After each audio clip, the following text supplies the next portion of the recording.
हे बच्चा लोग, very good afternoon. आज अपन अगला कंसेप्ट लेसन नंबर 4 का शुरू करने जा रहे हैं, that is queuing models. Q. अब देखो, हम ऑपरेशन मैनेजमेंट में बार बार बताते हैं जो आपको हमें पूरा फोकस करना है ऑपरेशंस पर।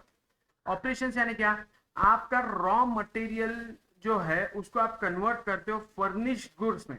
तो ये जो कन्वर्जन प्रोसेस है, ये यहाँ पे रॉ से फर्निश्ड पर जब जाएगा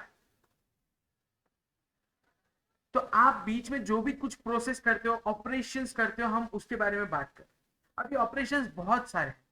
अब अगर आप किसी कंपनी का कभी क्वार्टरली रिजल्ट्स देखते हो, शेयर मार्केट की कोई भी कंपनी है, तो आपको बताते हैं ऑपरेशनल कॉस्टिंग। ऑपरेशनल मतलब जो भी है, देखो प्रॉफिट दो तरीकों से है। एक तो मार्जिन में, मतलब मैंने 10 रुपए का लिया, 20 रुपए में बेचा। और दूसरा प्रोडक्शन में। तो प्रोडक्शन करते समय रॉ मटेरियल सस्ता लेना, सिर्फ ये कॉस्टिंग नहीं है।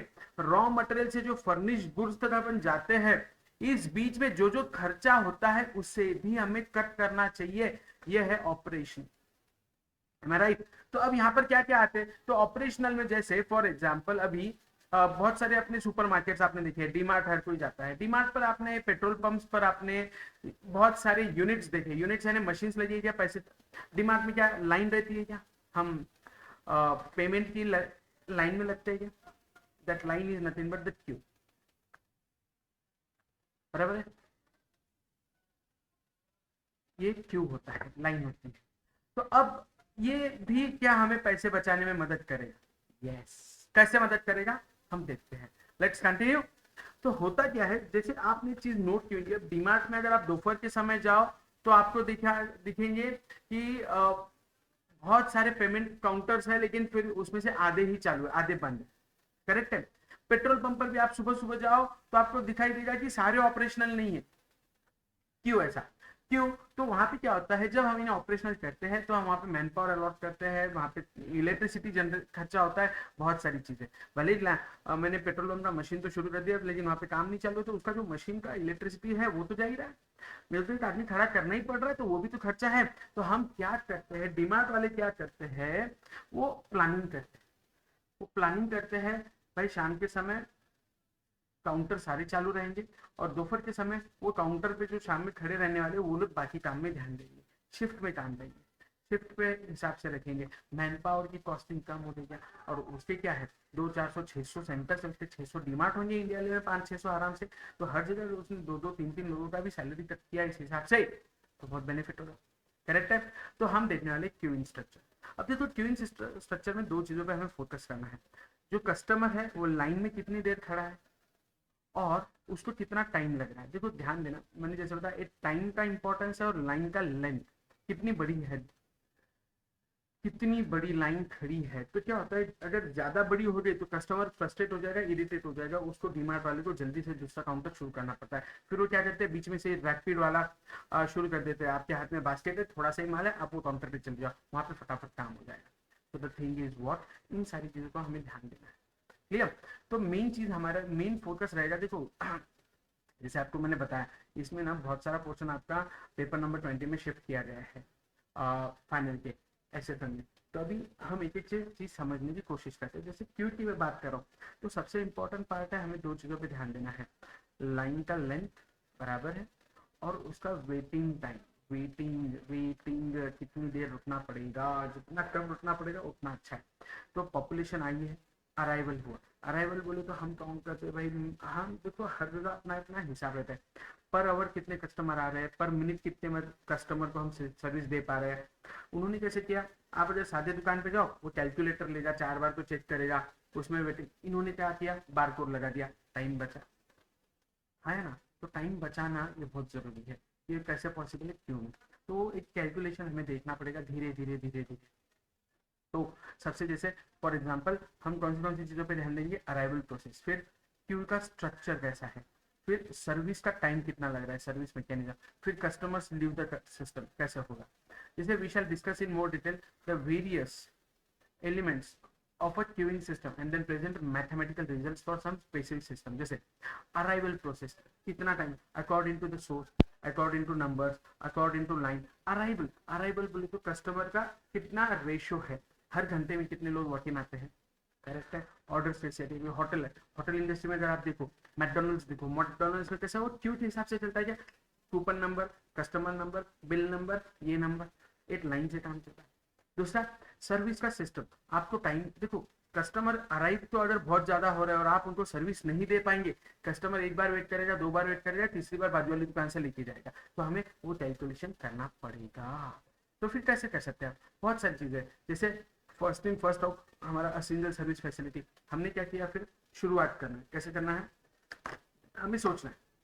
फिलहाल एक काउंटर चालू किया, फिर वहां का टाइमिंग बढ़ रहा है, दूसरा चालू किया, फिर टाइम बढ़ेगा, तीसरा चालू करेंगे, एंड सो ऑन। तो अराइवल हुआ, क्यू हुआ, सर्विस फैसिलिटी, और कस्टमर जा रहा है, ये पूरा हिसाब है। अब इसके बाद क्या होता है, ये फिलहाल एक ही है काउंटर, उसके बाद मल्टीपल काउंटर हम चालू करते हैं, मल्टीपल पेट्रोल मशीन चालू कर देते हैं। तो जैसे यहाँ से अराइव तो हो रहा है, फिर कस्टमर डिस्ट्रीब्यूट होता है, 1 2 3 4 like this and so on. So बहुत सारी चीजें हैं। अब इसमें सबसे इंपॉर्टेंट हमें जो ध्यान देना है, इतना डिटेल हमें जाने की गरज नहीं पड़ेगी। The thing is very simple, इसलिए जो सम्स है वो बहुत ईजी है और वो हम एक एक से करने की कोशिश करेंगे। तो सबसे इंपॉर्टेंट क्या है, हमें सबसे इंपॉर्टेंटली ध्यान देना है हमारा स्पीड, स्पीड ऑफ सर्विस। जितनी आपकी सर्विस की स्पीड अच्छी रहेगी, देखो मैकडोनल्ड्स 1 मिनट में बर्गर बना के देता है, इसलिए ये दुनिया का फास्टेस्ट फूड चेन बन गया। उसने काम किया, किस पे काम किया, उसने बहुत सारी चीजों पे ध्यान दिया। बोले क्या है सबसे इंपॉर्टेंट, रेस्टोरेंट में अगर मैं देखूँ तो टाइम कहाँ जाता है, आप आके बैठते हो, बैठने के बाद वेटर आता है, वो आपके ऑर्डर लेता है, वो ऑर्डर प्लेस होता है, प्लेस होने के बाद क्या होगा, शेफ उसे बनाएगा, शेफ बनाएगा, फिर अब शेफ में क्या होता है, कस्टमाइजेशन भी आ जाता है। तो बोलता है मेरे को लेस स्पाइसी चाहिए, कोई बोलता है स्पाइसी चाहिए, कोई बोलता है ये चाहिए वो चाहिए, नमक मत डालो, मिर्ची मत डालो, हरा धनिया मत डालो, बहुत बहुत चीजें हैं, ये कस्टमाइजेशन हो। फिर वहां से आया माल, आपको वेटर आएगा, आपको सर्व करेगा, सर्व करने के बाद आप खाएंगे, फिर बिल के लिए वेट करेंगे, वेटर आएगा, मशीन लाएगा, पैसे लेंगे, देंगे, जाएंगे, इट टेक्स टाइम। मैकडोनल्ड्स सामने हिसाब है, बोले इसमें मेरा टाइम जाता है, इसमें मेरा टाइम जा रहा है, मेरा फास्ट फूड है, बोले मैं तुरंत तुरंत तुरंत। उसने क्या किया, सबसे पहले कॉस्ट करी, आपको टेबल पे सर्विस नहीं मिलेगी, आपको खुद को ऑर्डर के लिए लाइन में लगना है। चलो लाइन में लग गए, फिर लाइन में लगने के बाद उसने एक चीज और नोट की, कितने मेंबर चाहिए, कितने काउंटर चाहिए, क्यू लगा, करेक्ट है। अब लाइन में लग गए, आपने ऑर्डर प्लेस किया, ऑर्डर प्लेस किया, वहां कस्टमाइजेशन, यहाँ वहां नहीं बोलोगे क्या, बोले ये स्पाइसी चाहिए, ले स्पाइसी, हाँ हाँ हाँ हाँ, नाटक को क्या ये मिलेगा, उसने रीजन वाइज अपने आप चेंज कर दिया। फिर नेक्स्ट ये हुआ, आपने पेमेंट किया, बस पेमेंट किया, ऑर्डर दे, ऑर्डर में भी अब उसने अंदर सर्विस कैसी की पता है आपको, एक आदमी है जो सिर्फ पाव काटेगा, तो वो सिर्फ पाव काटेगा दिन भर, दूसरा है वो पाव में बटर लगाएगा, वो सिर्फ बटर लगाएगा, तीसरा आदमी है तो पेटी डालेगा, सिर्फ पेटी डाले, चौथा माइक्रोवेव में पुट करेगा। तो उसने क्या किया, एक क्यू में सिस्टम में सर्विस लगा दिया। तो जो पाव काटने वाला है उसकी स्पीड ऐसी बढ़ गई है कि जहां पे 1 मिनट लगता था वो आधे मिनट में करने लगा, राइट। मालूम है फ्रेंच फ्राइज इतने ही सेकंड, इतने ही मिनट, इतना ही नमक डालना है, सब ऑर्गेनाइज्ड वे में। तो आप उसका टेस्ट कहीं भी चेंज नहीं, करेक्ट है, ये उन्होंने ध्यान दिया। उसके बाद फिर अलग अलग क्यू का स्ट्रक्चर, जैसे फर्स्ट कम फर्स्ट सर्व, जो पहले आया उसको पहले सर्व, जो लास्ट आया फर्स्ट सर्व हुआ। कई बार ऐसा होता है ना, 2 राउंड्स में माल पाइलअप हो गया, जो लास्ट में आया वो पहले चला जाता है, एंड सो ऑन। फिर service in random order also होता है, और प्रायोरिटी सर्विस, भाई मंत्री जी का कोई आ गया उसको पहले प्रायोरिटी देना। So these are certain things, ये एक एक से हम देखेंगे। अब इसका हमें कोई विशेष यूज नहीं है, हम तो फॉर्मूला बेस्ड काम करेंगे। फॉर्मूला बेस्ड कैसे, operating characteristics of queuing system. तो क्यूइंग सिस्टम में हमें किस पे ध्यान देना है, क्यू की लेंथ कितनी बड़ी है, सिस्टम का लेंथ कितना है, waiting time in the Q, total time in the system, server idle time. तो 5 चीजें इंपॉर्टेंट है, पहले बता रहा हूँ क्यू की लेंथ कितनी है, फिर ज्यादा लेंथ हो गई तो कस्टमर फ्रस्ट्रेटेड है, हमें उस लेंथ को डिवाइड करना पड़ेगा, सेकंड टर्मिनल चालू करना पड़ेगा, ठीक है। सिस्टम का लेंथ, अभी देखो दोनों में थोड़ा सा फर्क है। होता क्या है, मैंने बताया ना क्यू, डिमांड क्या करता है, आप सिर्फ बास्केट में हो तो आपको फटाक से भेज देगा। तो सिस्टम बोले तो उसमें और एक चीज ऐड होगी, क्यू तो है, मैं तो लाइन में खड़ा हूं, लेकिन मेरा नंबर लगने के बाद मुझे सर्विस मिलने के लिए कितना समय लगेगा, वो काउंटिंग करना है, दैट इज लेंथ। अब वेटिंग टाइम कितना है क्यू में, और टोटल टाइम कितना लगता है सिस्टम में। फिर क्या होता है, बारकोड से आपका बिल बनेगा, फिर आप पैसा दोगे, पैसा लोगे, वो भी तो टाइम कैलकुलेट होगा ना। अब वो टाइम का मतलब ऐसा है कि कौन सा, अब वहां पर कैसे कैलकुलेट होता है कि एम्प्लॉय जो है, जो भी आपका वहां पे अटेंडेंट है, वो कितने समय में ये काम कर लेता है, मशीन में कार्ड करना, पैसे लेना, कैलकुलेशन करना, सब चीजें। तो हमें मेजरली ये देखना है। और उसके बाद सर्वर आइडल टाइम, ऐसा भी नहीं होने तो ना कि मैंने 10 का चालू तो कर दिया लेकिन फुटर बैठे सबके सब, तो वो भी कैलकुलेशन करना पड़ेगा। तो मेजरली मेरे लिए लेंथ क्यू का और वेटिंग टाइम, ये दो चीजें इंपॉर्टेंट है। ठीक है, एक एक मैं आपको समझाता हूँ। तो यहाँ पे अराइवल होगा, फिर वेटिंग टाइम होगा, सर्विस होगा, एग्जिट होगा। एग्जाम्पल में हम बेहतरीन तरीके से समझेंगे, ये सब चीजें देखने की जरूरत नहीं है क्योंकि हाँ बेसिक चीजें जैसे average number of waiting time in line क्या है, सिस्टम का यूटिलाइजेशन 100% हो रहा है नहीं हो रहा है, सब लोग काम कर रहे हैं नहीं कर रहे हैं, कस्टमर कम एंड मेंबर ज्यादा लगा के बैठे हो तुम लोग तो शिफ्ट में कम करा दो। ठीक है, तो इन सब चीजों को हम एक एक से देखते हैं। अब यहाँ पर आप ये सिंबल्स देखोगे और आपका बीपी बढ़ जाएगा, don't worry.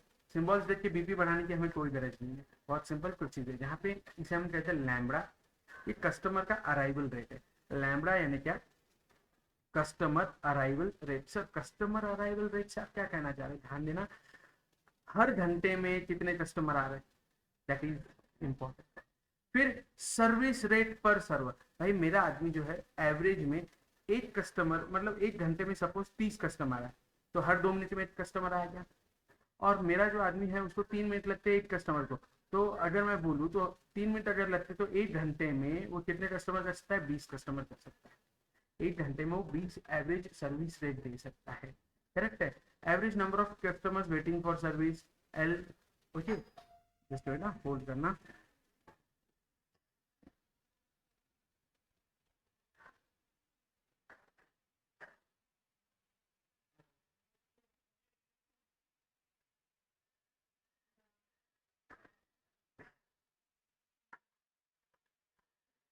I am so sorry as usual. ठीक है, तो बच्चा लो Ravi,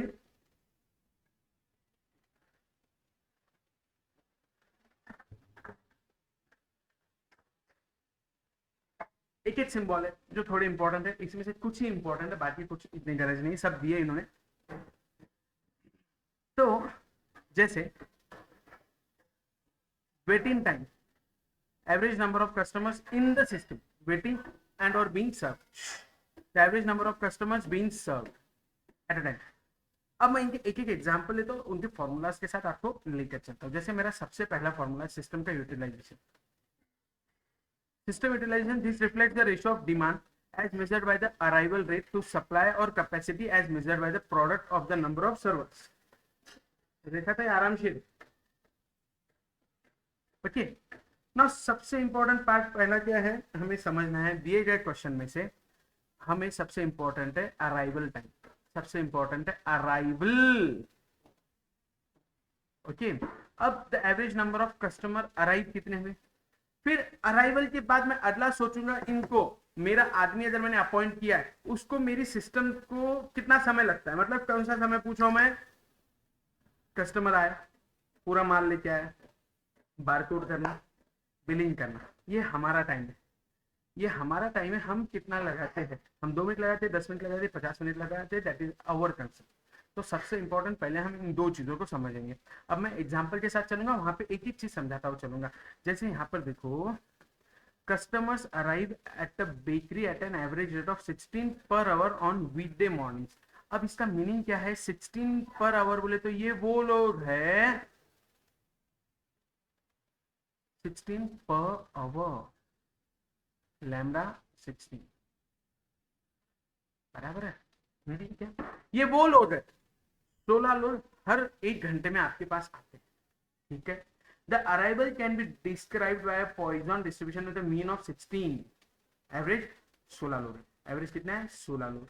each clerk can serve a customer in an average of 3 minutes. अब मेरे यहाँ जो आदमी बैठे हैं, मैंने जिनको अपॉइंट किया उनको एक कस्टमर को 3 मिनट लगते हैं, तो अगर 60 मिनट एक घंटे में है तो वो पर आवर 20 कस्टमर को हैंडल कर सकता है। मेरा एक आदमी, आने वाले 16 लोग हैं हम हैंडल कर सकते हैं, 20 लोग, तो मुझे दूसरा आदमी अपॉइंट करने की फिलहाल गरज है क्या, are you getting the thing, हाँ है ना। तो हम हिसाब ऐसे लगाएंगे, मुझे आदमी कब लगाना पड़ेगा शॉप पे या मेरे बिजनेस में, जब मेरा यहां से मैनेज नहीं हो पाएगा, are you getting the thing. तो क्यू मॉडल में क्या होता है, This time can be described by an exponential distribution with a mean of 3 minutes. Okay, सबसे पहले what are the arrival and service rates? Number 1, arrival, that is lambda is equal to 16 per hour is my arrival rate. यहाँ पे आप सीधा note करोगे, the arrival rate is given by the problems lambda is 16, इसे हम lambda कहते हैं, lambda LMBDA ऐसा, ओके। बट अराइवल रेट आप समझो। तो पहले क्वेश्चन का आंसर 16 लोग आते हैं पर घंटे। अब दूसरा question, what are the arrival and service rate. अब सर्विस मैंने आपको बताया, सर्विस रेट कितना है आपका। बोले सर 3 मिनट लगते हैं। बोले सर कितना, 3 मिनट, 3 मिनट लगते हैं। Change the service time to a comparable hourly rate for first restating the time in hours and then taking its reciprocal. 3 minutes पर सेकेंड, बोले तो हर 60 मिनट में।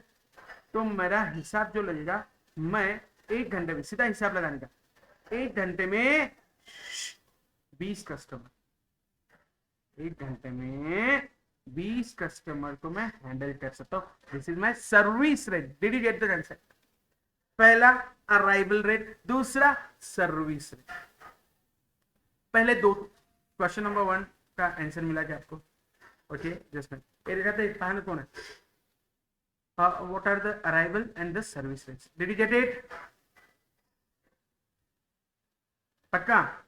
Just minute, hold on.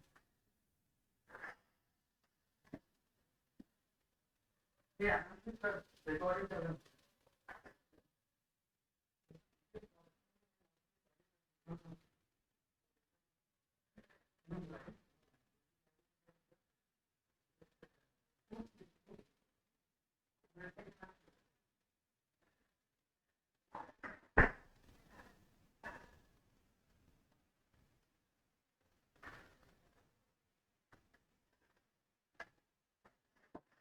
Okay guys, ध्यान में आया क्या इतना, ठीक है। तो पहली ये 2 चीजें आपको समझनी है। अब अगले लेक्चर में मैं आगे की चीजें लेता हूँ।